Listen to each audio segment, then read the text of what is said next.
Hello guys, welcome to new video. তো বন্ধুরা কেমন আছো? আশা করি ভালো আছো। আজকে আমি তোমাদের দেখাবো কিভাবে জল আনতে যাওয়ার বাঁক কেমনভাবে তৈরি করবে আর কম বাজেটে সুন্দরভাবে বাঁক সাজানো কেমনভাবে কি করবে না করবে। ভিডিওটি কন্টিনিউ দেখতে থাকো, দিলে বুঝতে পেরে যাবে কম খরচায় কেমনভাবে বাঁকটাকে তৈরি করবে।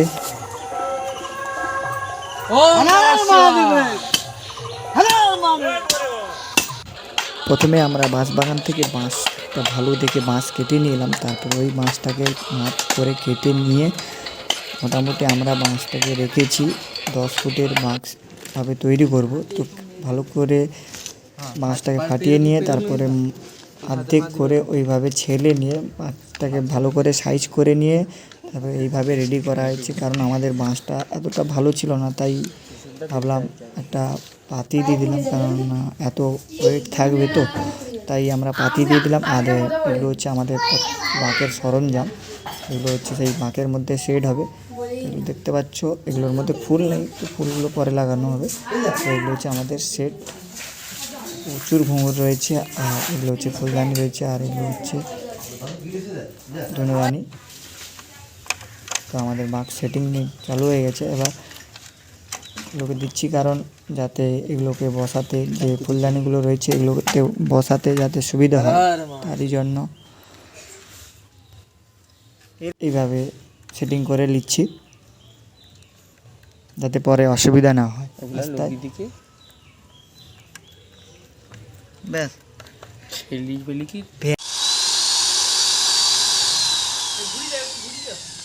ধরিকিটাকে ঘুরে দাও।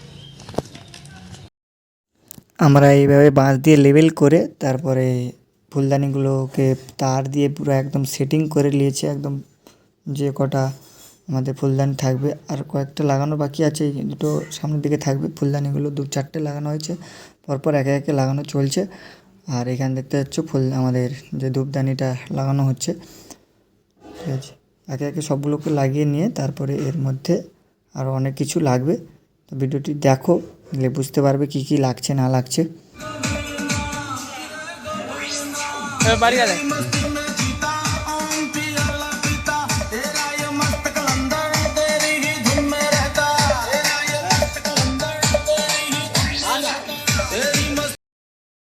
এরপরে আমাদের বাঁকের প্রত্যেকটা ফুলদানিকে লাগানো হয়ে গেছে, আর তার দিয়ে বাঁধার পরে আর ফিতে দিয়ে আমরা জড়িয়ে নিয়েছি, যাতে দেখতে ভালো লাগে। এরপরে আবার একটা ফিতে বাঁধা হবে, সেটা দিলে একদম আরও ভালো লাগবে।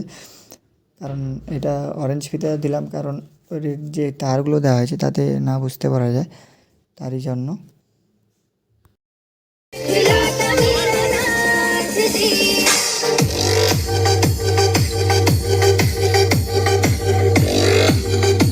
মিডিলে ত্রিশূল লাগানোর পরে ফাইনাল যে ফিনিশিংটা চলছে, আমাদের এই ফিতেটা লাগানো হচ্ছে ব্লু কালার আর সোনালি বর্ডারের ফিতেটা লাগানো হচ্ছে।